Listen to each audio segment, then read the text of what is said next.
Easier than this.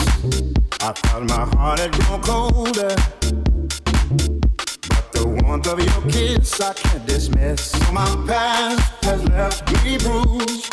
I ain't hiding from the truth. When the truth won't let me lie right next to you. But it's holding on, and it's holding strong. Even though I tried to make it break apart, but I can't fake it. It keeps holding on, and it's holding strong. Even though I tried to break it, heaven knows that I can't shake it. But it's holding on, and it's holding strong. Even though I tried to make it break apart, but I can't fake it. It keeps holding on, and it's holding strong. Even though I tried to break it, heaven knows that I can't shake it, shake it, shake it, shake it, shake it, shake it, shake it, shake it, shake it, shake it, but shake it, shake it, shake it, shake it, shake it, shake it, it keeps holding on and on. It keeps holding on and on.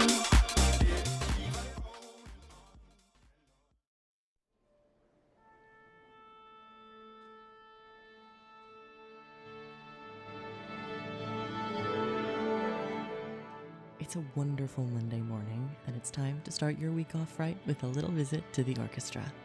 I'm your host, O-rchestra. Let's listen to some music together.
Good morning. Happy Monday. Ominous Monday, maybe. You're listening to The Orchestra. First show on the docket every week, Mondays, 10 a.m. Spirit Live. And this show is a little show where we go through a suite of classical music and learn a little bit about it as we listen to it. The opinions expressed in this show are my own, my name being O, just like the letter, and do not necessarily reflect the opinions of Spirit Live or Toronto Metropolitan University, where we are streaming live from right now, the Alan Slate Radio Institute, the ASRI. So, if you're not an opera head, and perhaps only recognize our opener song from Five Nights at Freddy's. This week we're talking about Carmen, the drama. Carmen, one of the most famous operas, and one of the longest surviving, at least musically, I feel, operas in the public lexicon. You're seeing it in the background, and you're listening to it right now. This opera was premiered for the first time in March 1875. This opera was composed by Bizet. The libretto was written by Henri Malahak and Ludovic Halevi, based off of a novel. But it is very, very recognizable musically. What you're listening to right now is La Garde Montante, which is in the first act. Probably what around you kind of would be hearing it at this point in the... I have it at 2 times speed behind me so that we can see more of it, if that helps. But let me explain to you the plot a little bit of Carmen as we listen to it. Our main characters in this ballet are Carmen, Jose, Michaela. It's a pretty classic love story tragedy in which, at least in this first part, Jose is a soldier who is kind of betrothed to Michaela, who he's known for his whole life. You know, they're kind of, everybody expects them to get together. And then he meets Carmen, who's like saucy, and is a little bit of a Romani caricature, but we'll move past that. But the whole plot of the show is Jose and Carmen and their antics, and like the will they won't they.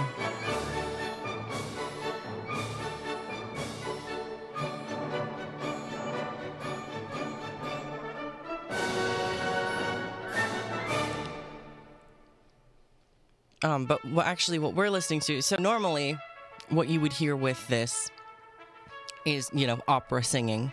But this version that we're listening to now is the Carmen Suites, which were released later, 1882 and 1887 respectively. They were compiled after Bizet died, actually. Bizet died pretty soon after this opera premiered. And there's a pretty interesting story as to the night that he died. Apparently that night they were performing the show, and one of the actresses in the show like collapsed on stage, stopped singing, fell over. And then, you know, show goes on, but Bizet dies that night, which is like spooky. Probably not that accurate, but spooky.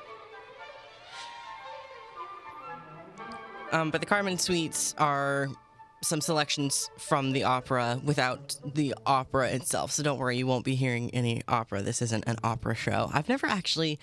That's not true. I've been to one opera in my life that my sister was part of the choir for. This is one that you will definitely recognize. This is Habanera. Probably one of the more popular classical pieces to exist. Like, total.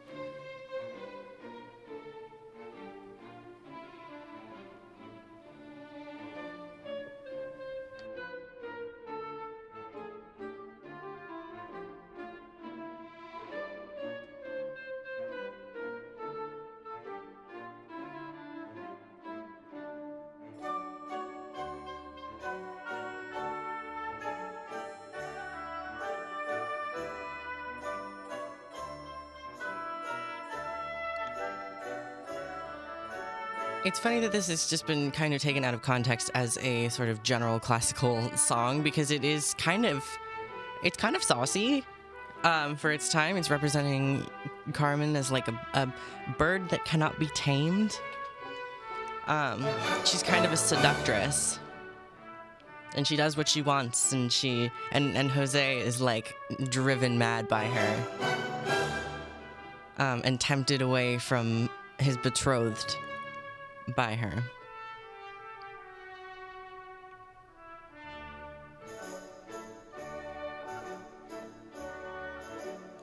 But at this point in the show, what's happening is that she's saying that,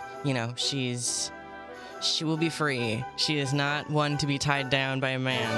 And people are telling her, okay, well, you gotta pick one, which whack, but whatever. And she gives a flower to Jose.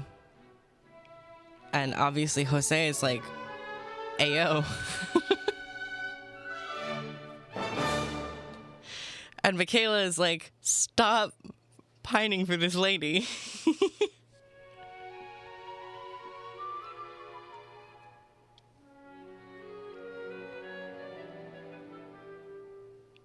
And in this song, this is a seguidilla, where Carmen is recounting some of her past adventures. She sings of a night of dancing and passion with her lover, whoever that may be, in a tavern.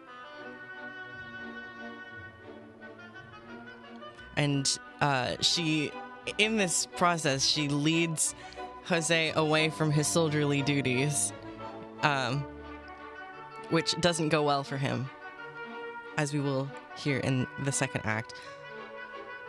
The way that I have the music arranged to play for you today is as close to the actual opera order as I could figure out, but the suites themselves are not presented, they're not played typically, when it's just the suite in the order that they would be in the opera, which I think is very interesting. They kind of pick and choose from all over the place, kind of going in reverse order in a lot of ways.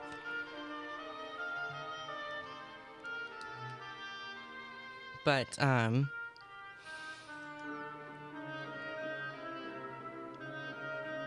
just, kind of, I guess you can sort of see it, but everybody is obsessed with Carmen. This opera takes place in Seville, Spain, as operas oft do.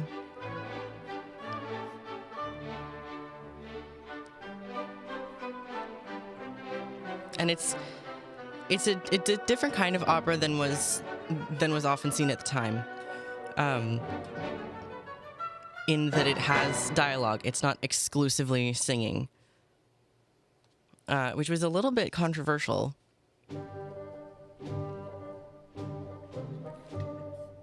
Now what you're hearing is Les Dragons de Alcala. And we've made our way to the second act now.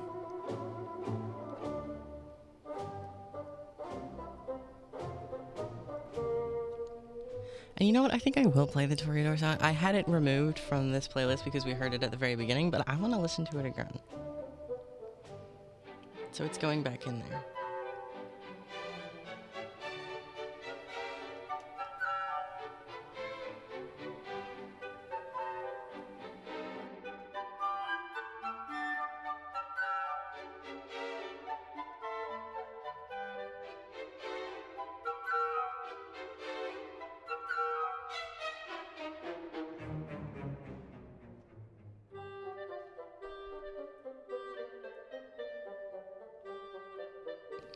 Because the Toreador song, which you'll hear after this one, is where the other central character of the opera comes in.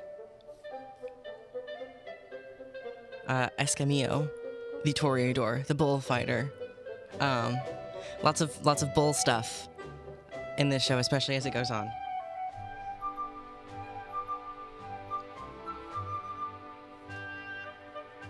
But the nice thing about this opera is it's very, it's got a lot of very catchy, very cool melodic sections. All right, let's go Toreador. Like, does that not just make you want to go crazy? Go crazy, go stupid, ah. This was another one that was in Baby Einstein, and so I always associate it with the color yellow because that's what they were showing. Like that was the color they were introducing while playing this music, which I think is very amusing.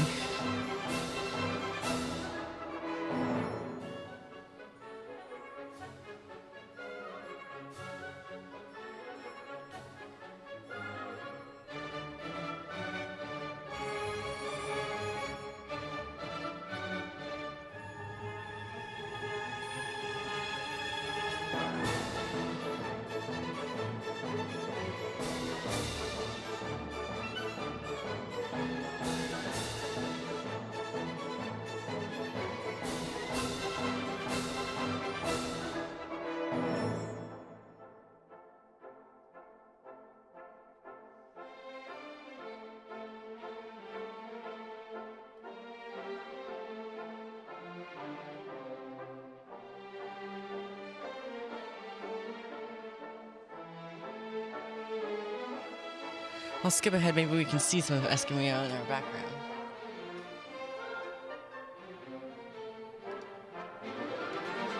Yeah, that's the guy. You can see his little silly hat. But this was quite fashionable at that time. This guy's very boastful, very macho man. And Carmen is definitely interested. And at this point, 2 months have passed from the first act. And Jose has been in prison for those 2 months for deserting his post and going and following Carmen places. Escamillo sees Carmen and is like, nice. That girl's hot.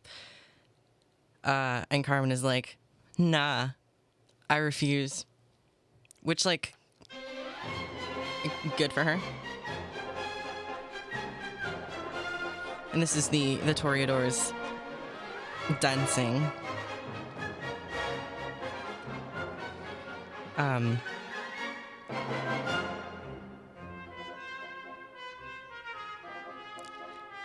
This has got a really nice melody line too, I feel.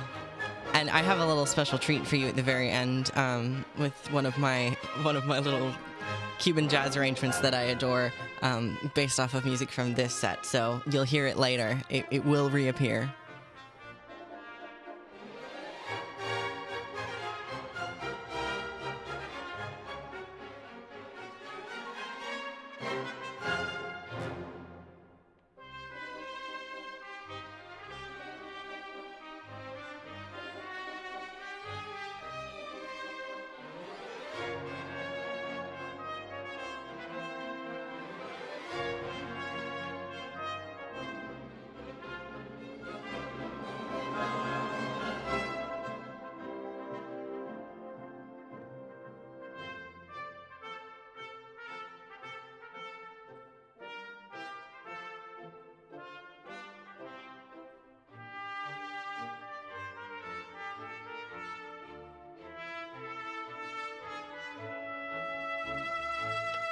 Here's a fun little story for you in regards to this song.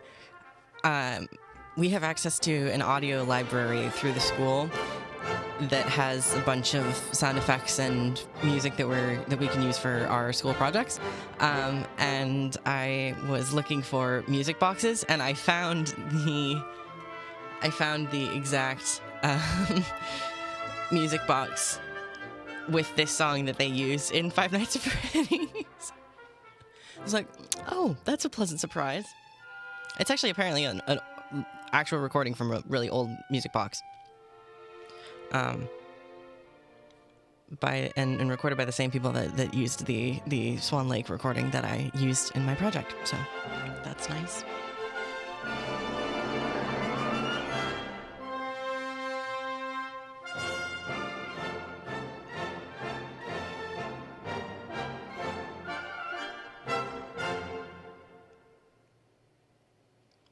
The next thing that you're going to hear is the Bohemian dance.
In this act of the opera, Carmen is continuing to flirt with more people and getting involved with some smugglers, some pirates, general baddies. Comes across Jose again. Carmen tells Jose about all the guys that she's been hanging out with, and Jose is not happy about it, and she's like, well, you don't even like me. And he says, oh yeah, if I don't like you, then why do I still have the flower that you gave me the first act? Huh? Even though it's, been 2 months and I went to jail for following... Like, Jose is getting dragged along by this girl. And she says, okay, yeah, but if you really liked me, then you'd leave the army. And he's like, no, I'm not gonna do that. And the smugglers are like, okay then, we're gonna fight your buddy and we're gonna disarm him. And so left with no arms and amidst the smugglers, Jose has to go and join the smugglers.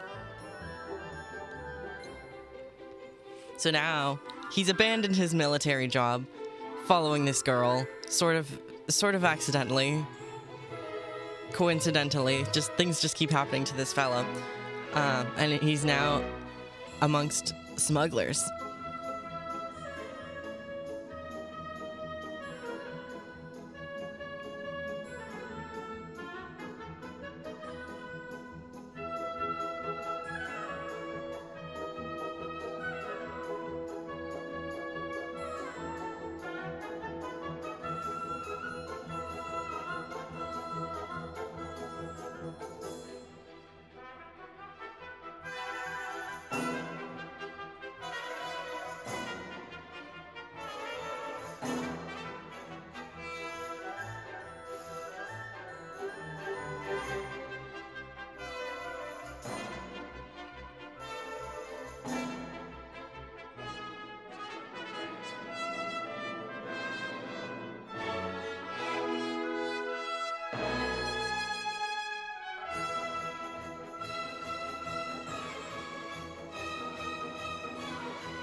And what you'll hear after this Bohemian dance is intermezzo, which is a little entr'acte before Act 3. So this is a 4-act ballet. It's pretty long, which is why we're only hearing, sections from it.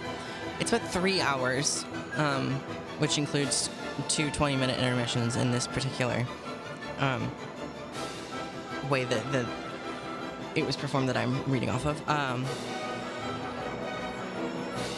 It is sung and spoken in French, but one of the interesting things about opera is that they'll often have the one opera that I went to, it was pretty cool. They had a screen above the stage that showed live translations of what the people were saying so you could understand at all what they were saying. It's like a step removed from ballet in that there is, plot conveyed through words. But it's, if you don't speak the language, and even if you do speak the language, it's opera, so it's kind of difficult to understand.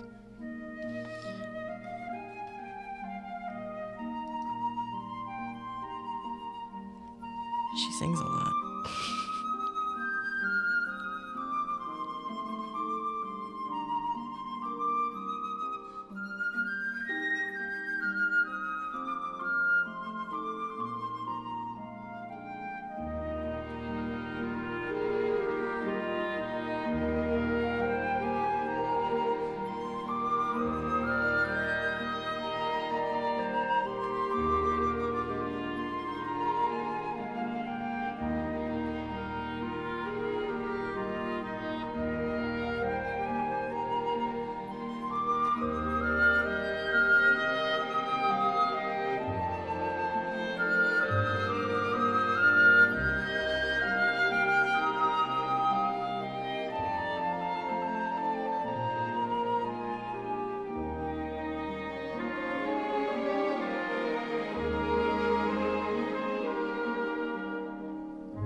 Carmen has also seen lots of different adaptations.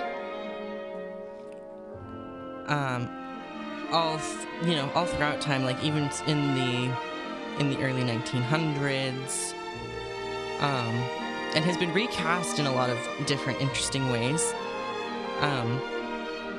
In 1954, there was an all-black version called Carmen Jones.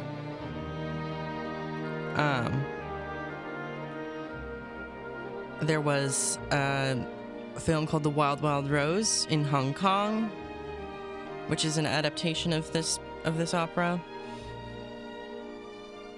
They did a Carmen on Ice in the 90s. And in 2001, there was Carmen, a hip opera, which had Beyonce in it. And that was also a more an adapted version to be, more emblematic of Black culture, which is interesting because there are some, this being Spain, and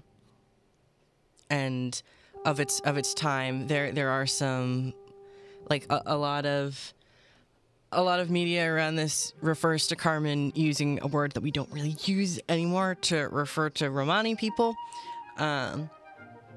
And coming from somebody who's like I've got a decent amount of Romani family.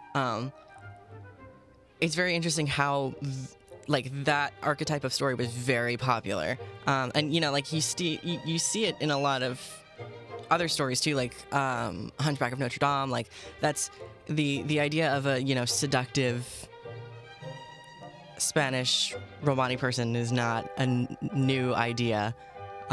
It's kind of overdone. But thankfully we're kind of moving away from that, and the idea of just like a seductress in general also has its own implications. But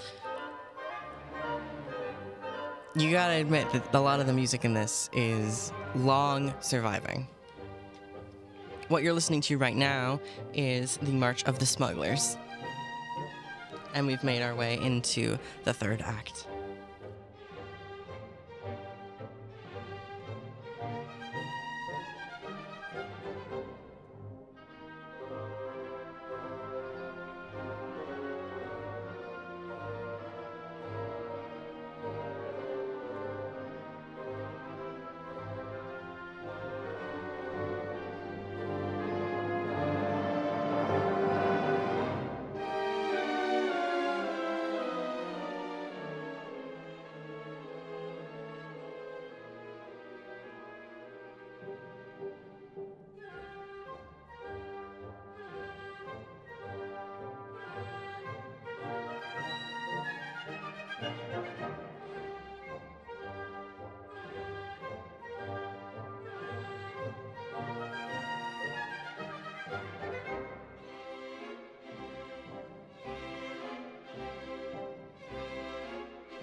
So now in Act 3, with our smugglers, Carmen is starting to, now that she's having to spend a lot more time with Jose, is kind of getting bored with him. And she gets a little card reading done. Her buddies are joyfully doing their little card reading, seeing what's in the cards, and Carmen's cards say that she's going to die, which not a good sign. Personally, if I was in a play and noticed that the cards were going to say I was going to die, I would be a little concerned. And Michaela comes back. Jose's betrothed comes back to get his ass and rescue him from Carmen.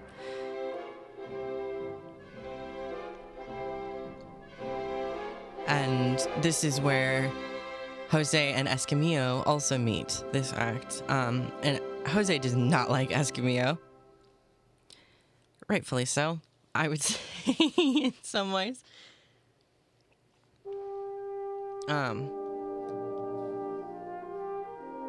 What you're hearing now is Nocturne.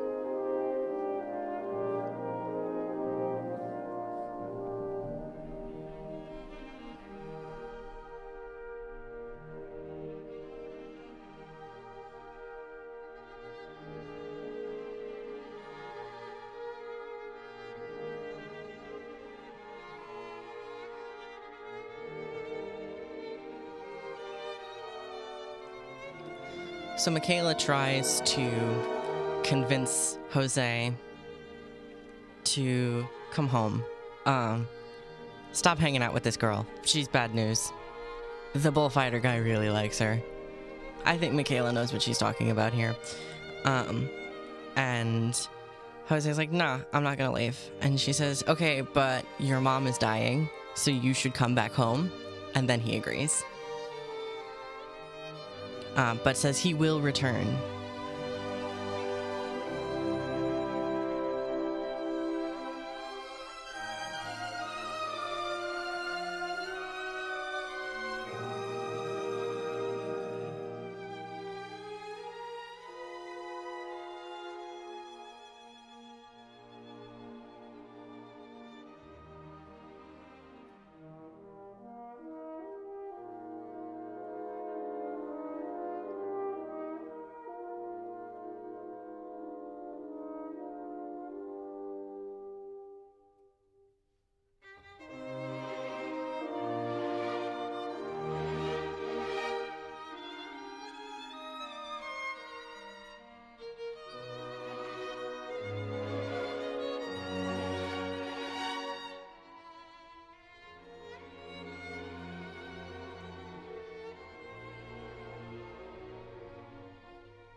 So this nocturne that you're listening now is one of Michaela's arias, where she's, telling Jose to come home. Please stop getting involved in these things. I am begging of you. This poor girl.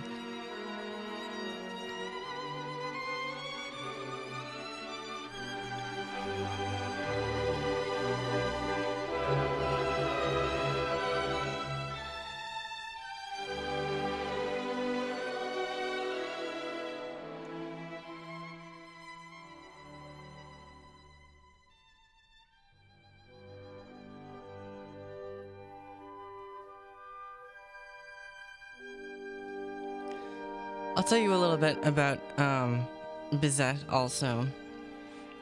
He was a French composer, and this is the Romantic era that we are in right now.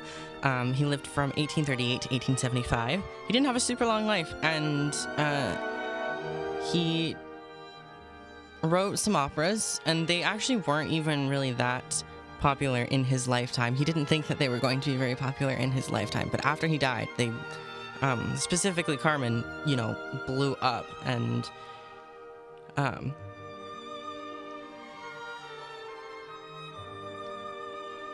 he was kind of a groundbreaker. He did some new stuff with French opera.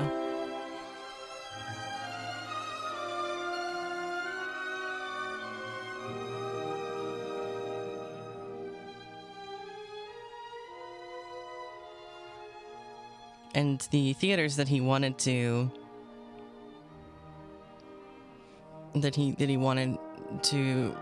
perform in they weren't a huge fan of the concept of this opera in the first place.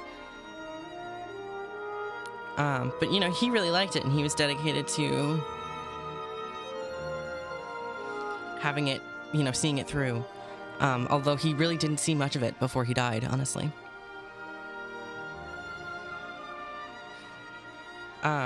And another composer that we've listened to on the show last season, actually the first episode, I think, Camille Saint-Saëns of Carnival of the Animals was there at the premiere for Carmen.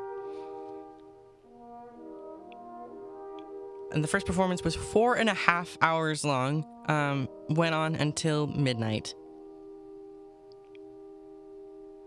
And another composer that was there accused Bizet of plagiarism.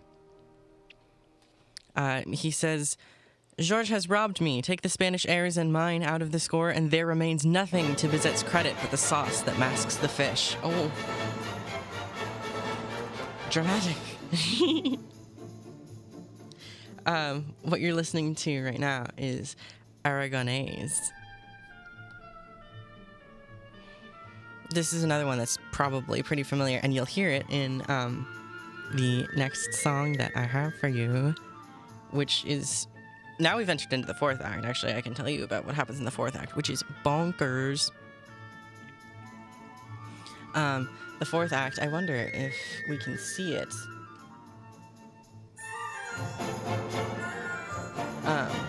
Takes place at the bullfighting ring. I love watching dance sped up. It is the funniest thing to me. So apparently it seems like this staging that they're all watching it on television. But there's a bullfight that Escamillo is gonna be involved in. And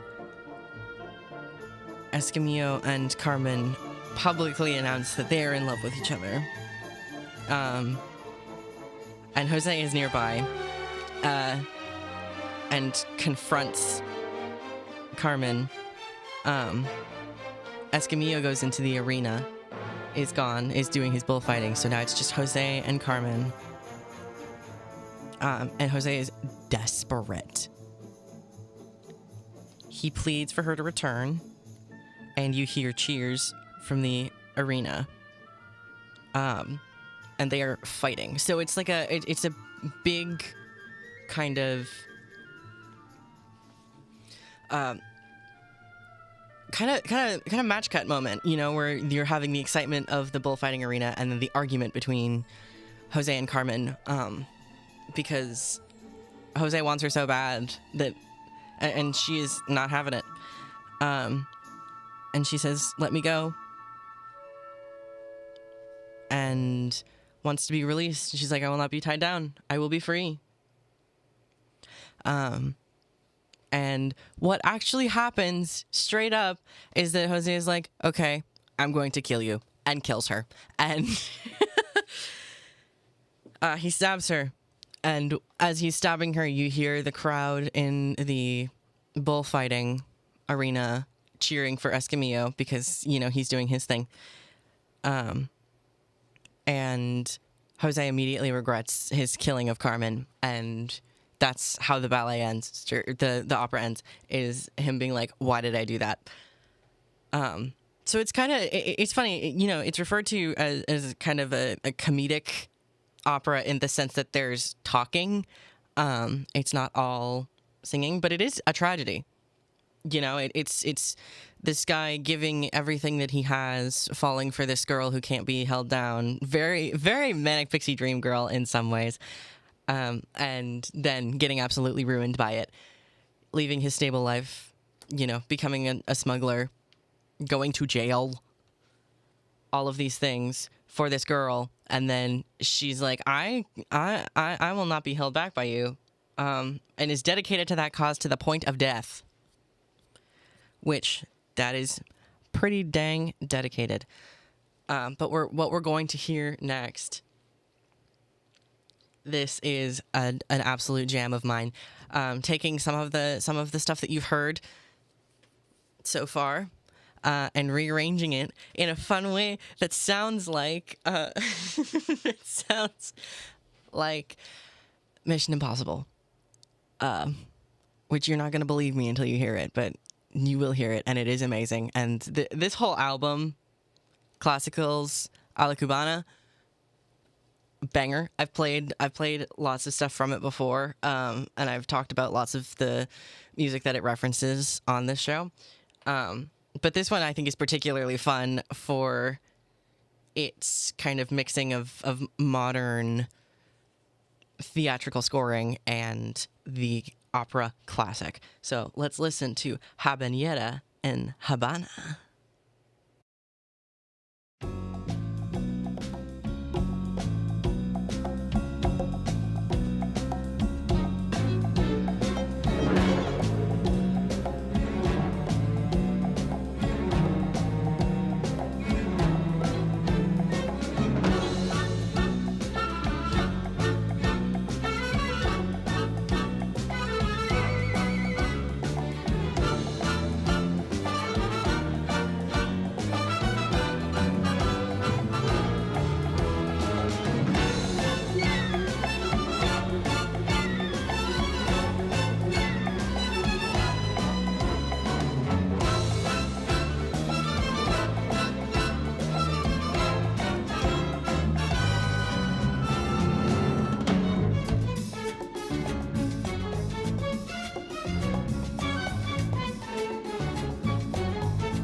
Obviously what you're hearing right now is, the Toreador.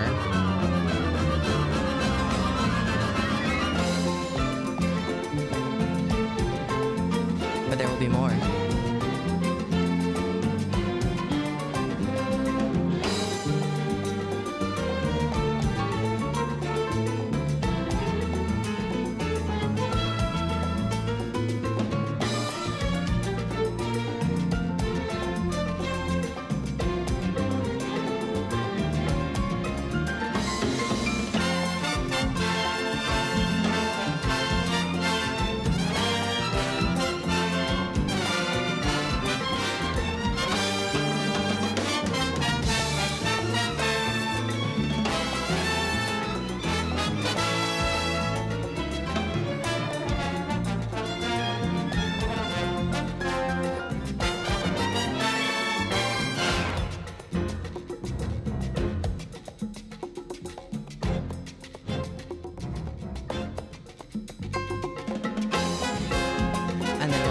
This from another one of the melodies that you heard earlier.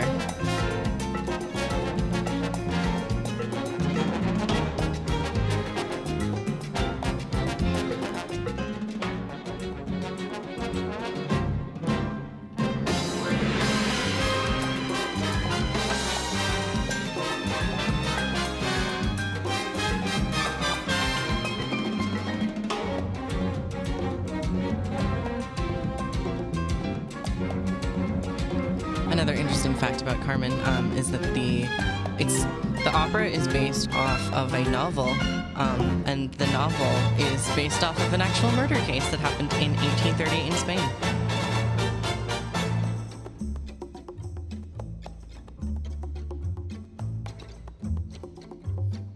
Look, he straight up killed her. That's like, why would you do that, bro? Wacky. Could never be me.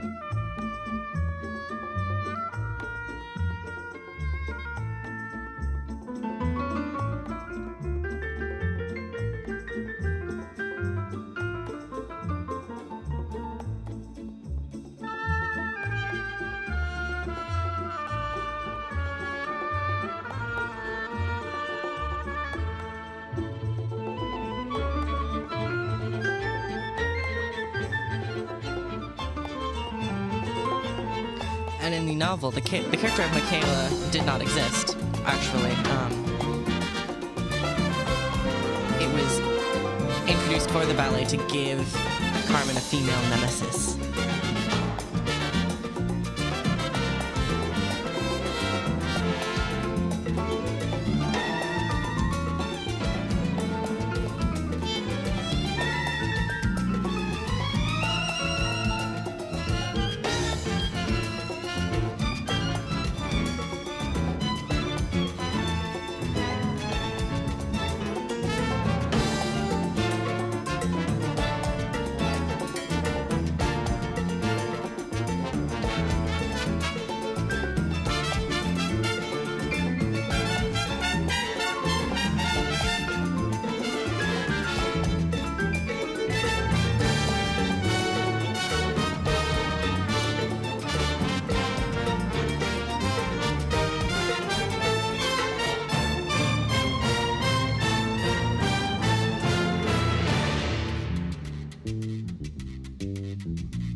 And then this is Habanero that you're hearing right now, which actually wasn't specifically, this melody was not specifically composed by Bizet. It's from an older Spanish song.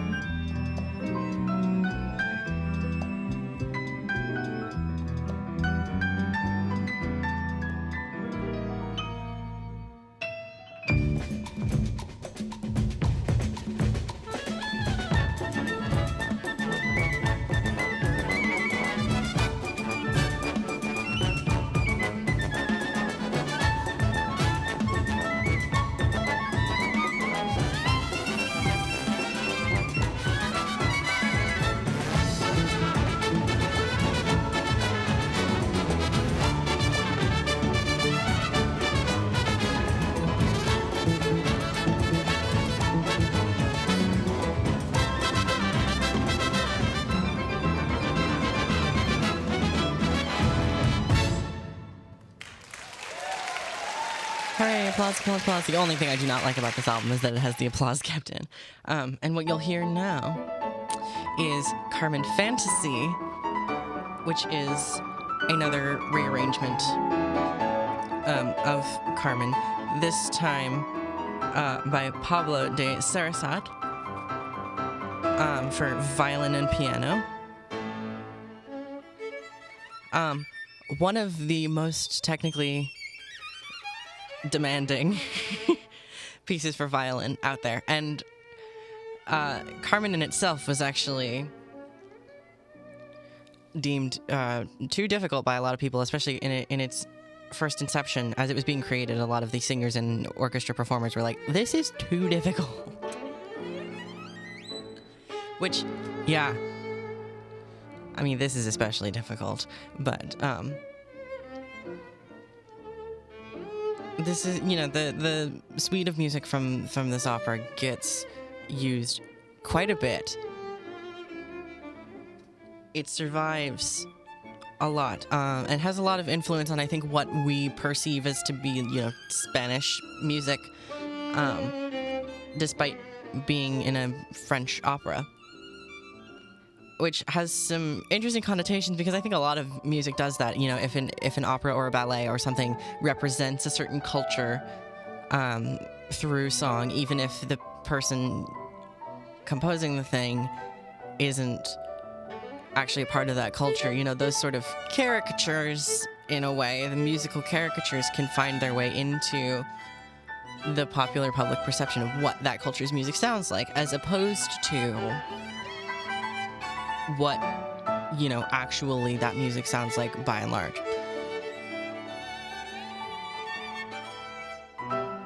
But if you've never seen somebody perform extremely difficult violin pieces like this, it is crazy to watch. As somebody who played violin for, 6 years or something, I could never dream of doing anything like this. Anything of this level. At my old work, the job that I worked in high school, I was filming faculty performances and student recitals for the University of Colorado Boulder's School of Music, and the things that people would perform there were, in some senses, not even incredibly enjoyable musically, but just technically very difficult and impressive. And I think that's what you kind of get as you get further into music, and this is something, for art in general, as you get further and further into it, you start caring less, I guess, about the ease of listening to the music and more about the technical impressivity, which has also been my experience with ballet. At first, oh, it's very pretty, but now I'm more interested in seeing things that are, that I know are difficult.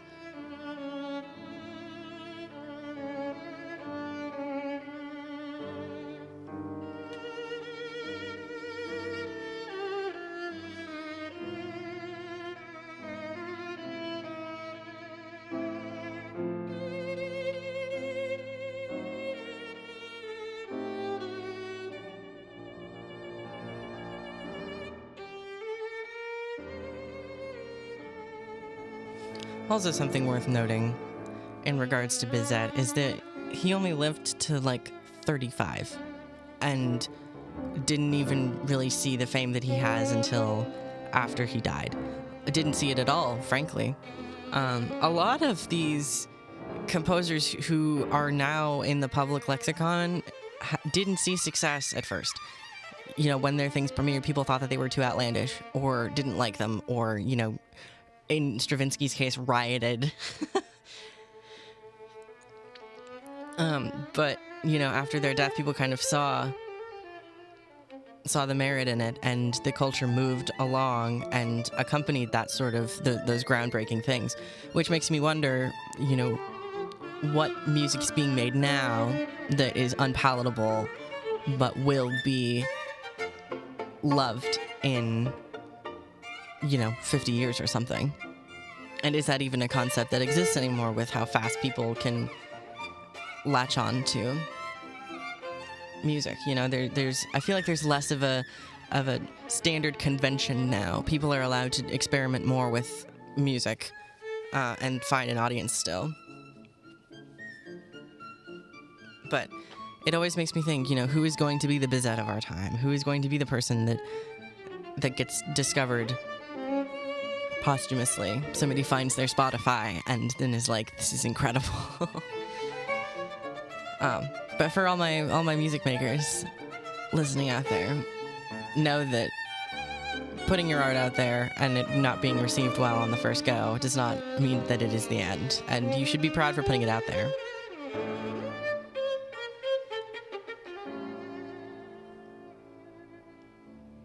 But I don't have much time left with you.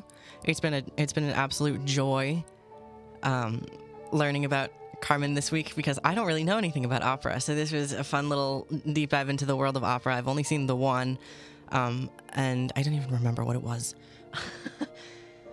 But that's a whole other world for you to explore. And, you know, there is opera. There are opportunities for opera in this city. In Toronto, the National Ballet of Canada and the opera both perform at the Four Seasons Centre, which is in Osgood Station. You can get right there.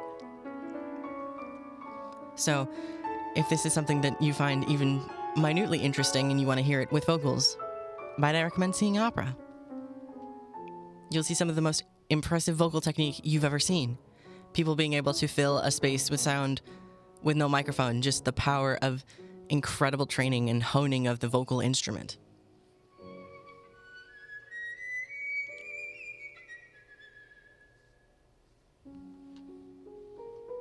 But I hope that you have an excellent week this week. And we're almost done with the semester for my fellow TMU nerds. This is second to last week, which is bonkers, but we're gonna get through it and it's gonna be good. And then we have the summer. And then maybe you can have your own sort of Carmen love story. Get your own manic pixie dream girl. But don't kill her. That is all that I ask. This has been the orchestra. Thank you so much for listening.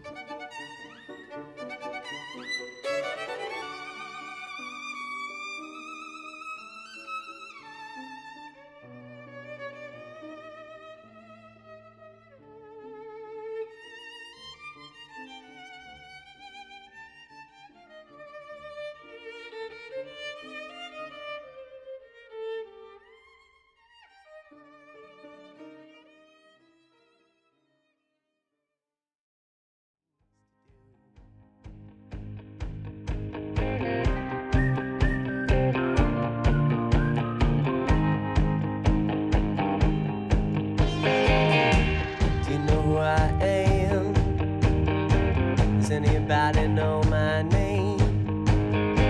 Yeah, I've been searching these streets looking for someone to save.